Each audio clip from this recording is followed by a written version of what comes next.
will be here tonight to giving us some traditional Thai dancing. So may I have one big round of applause for คุณยายค่ะขอเสียงปรบมือให้คุณยายจันอีกครั้งค่ะ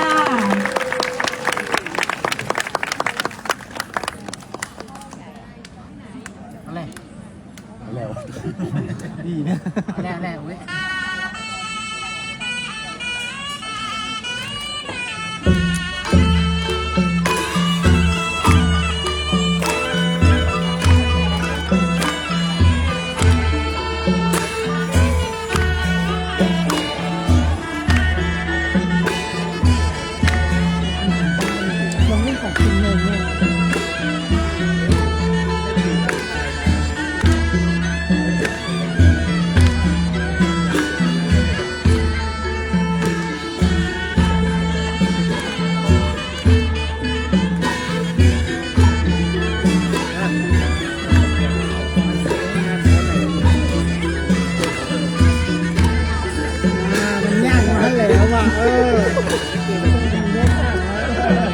โค้ดขอบเวทีครับปุ๊บอย่างเลย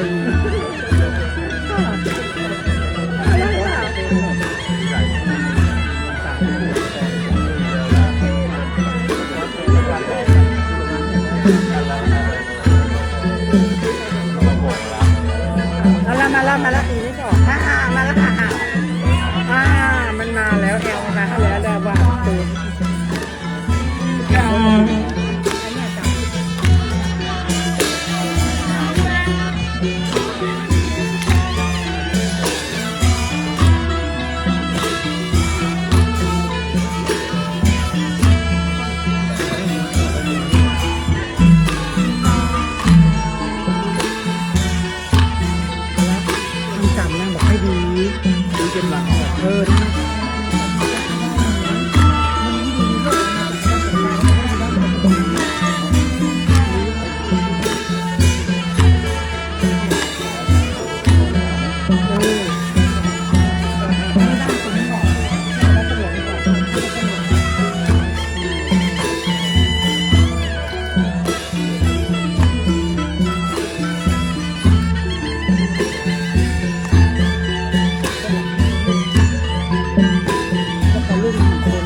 ขอเสียงปรบมือคุณยายจันเลยนะครับเป็นเจ้าบ้าน